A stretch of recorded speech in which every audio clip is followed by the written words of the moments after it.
RD sir YouTube channel में आपका स्वागत है। रीजनिंग के जितने भी सवाल होते हैं, ज़रूरी नहीं है कि सब में एक ही जैसा लॉजिक लगे।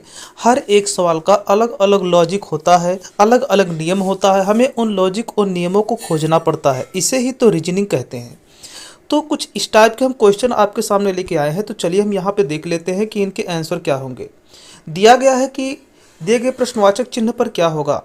अब प्रश्नवाचक चिन्ह देखिए, यहाँ पे दिख रहा है और यहाँ पर दिख रहा है। इन दोनों जगह क्या होगा इन चारों ऑप्शन में से।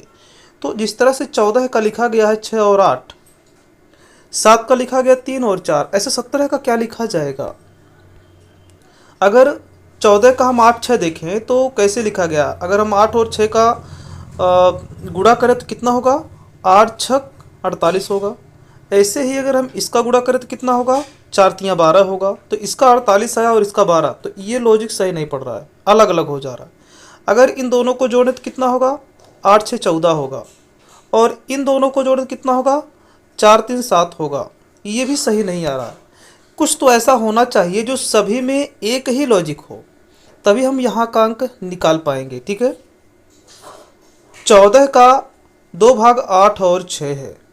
अगर हम इन दोनों का वर्ग करें तो इसका वर्ग कितना होगा, 36, और 8 का वर्ग होगा 64। इन दोनों को अगर जोड़ दे तो होगा 100, जिसका हम पूर्ण वर्गमूल निकाल सकते हैं 10। देखिए 100 का पूर्ण वर्गमूल हो जाएगा। ठीक इसी तरह से हम अगले का भी देखते हैं, क्या अगले का भी ऐसे पूर्ण वर्गमूल होगा। 3 का वर्ग कितना होगा, 9, और 4 का वर्ग कितना होगा, तो 4 चौक 16, 16 9 जोड़ेंगे कितना होगा, 25, और 25 का पूर्ण वर्गमूल 5। ठीक है ना। तो ये तो लॉजिक ठीक लग रहा है।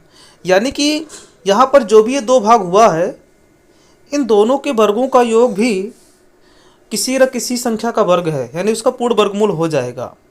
ऐसे हम 17 में देखते हैं क्या बैठता है। 9 8 17 तो होगा, परंतु इनके वर्ग करके जोड़ने पर क्या उसका वर्गमूल हो पाएगा।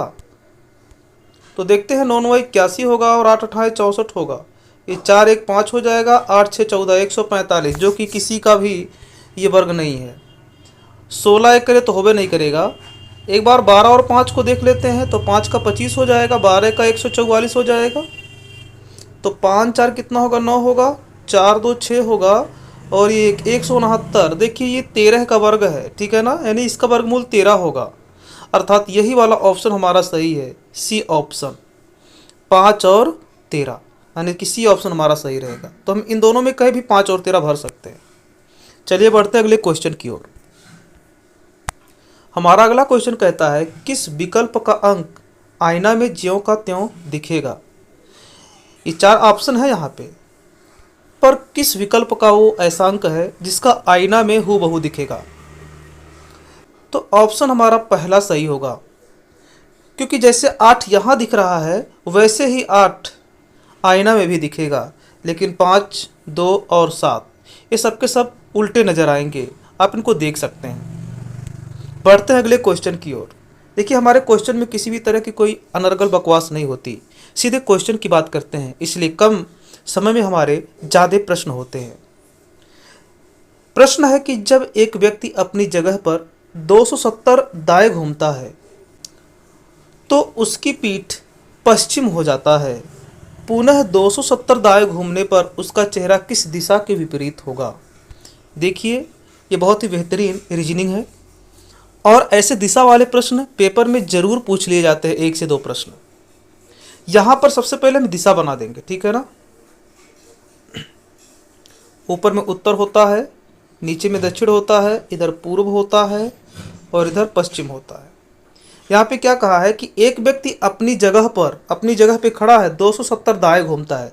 देखिए जब दाएं घूमने की बात करें तो आप ये क्लॉकवाइज समझ, जैसे घड़ी की सुई चलती है वो दाएं होता है, और जब बाएं कहे तो इसी का उल्टा एंटी क्लॉक, इस टाइप से, यानी कि घड़ी के सुई के उल्टी दिशा में। पर यहाँ पे दाएं कहा है तो हमें घड़ी की सुई की दिशा में चलना है। ठीक है, 270 दाएं घूमता है तो उसकी पीठ पश्चिम हो जाता है। देखिए 270 दाएं घूमने पर पीठ पश्चिम हो रहा है। पश्चिम कहाँ हमारा, तो यहाँ पर पश्चिम है। ठीक है, इधर उसका पीठ हो जाता है, इधर उसका हो जाता है पीठ, तो मुख किधर होगा, मुख इसका पूरब होगा। अगर पीठ पश्चिम है तो मुख किधर होगा, पूरब होगा। अर्थात हम ऐसे कर सकते हैं, इस टाइप से तीर लगा सकते हैं कि मुख इसका पूरब है और पीठ, ये जो पीठ वाला हिस्सा मान लें ये पश्चिम है, ठीक है ना।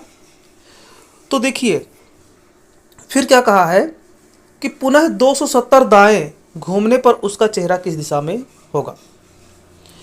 तो 270 फिर से यहाँ से घूम रहा है, फिर से यहाँ से 270 घूम रहा है।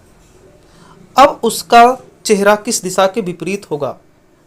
घड़ी की ही सुई की दिशा में चलना है क्योंकि दाएं कहा है, तो अर्थात हम ऐसे चलेंगे, यही दाएं का दिशा बनेगा।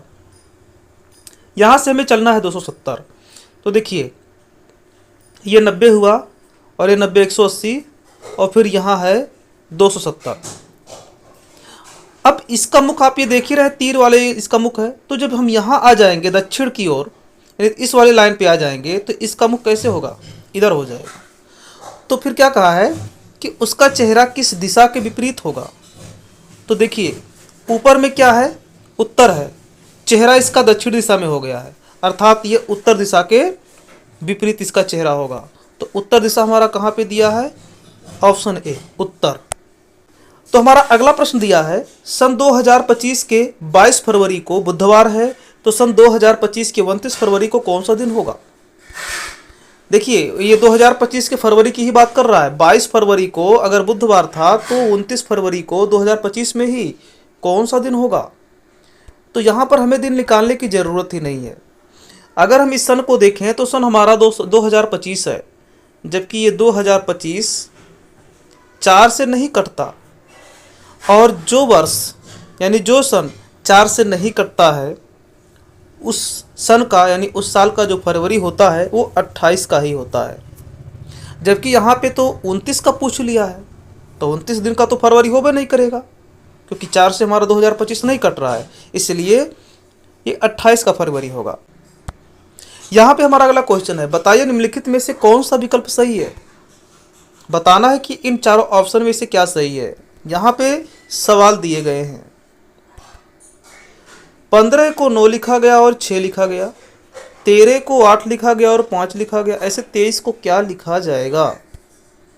हम यहाँ पे देखें 15 का 9 और 6 जो लिखा गया है, इनमें क्या ऐसा गुण है। अगर इनका अंतर देखें तो 3 आ रहा अंतर, यहाँ पे अंतर देखें तो यहाँ पर भी देखिए अंतर 3 आ रहा है। ऐसे 23 का 2 ऐसा भाग लिखेंगे जिनमें अंतर 3 हो, इनमें अंतर 3 नहीं है, इसमें भी नहीं है। देखिए हमारा डी ऑप्शन में है सही, 13 10 23 हो जाएगा, और इनमें गैप भी 3 3 का है ना, 3 का गैप है इसमें, तो हमारा डी ऑप्शन सही होगा। हमें आशा है यहाँ पे जितने भी प्रश्न बताए गए आपको अच्छे समझ में आए होंगे। वीडियो देखने के लिए धन्यवाद।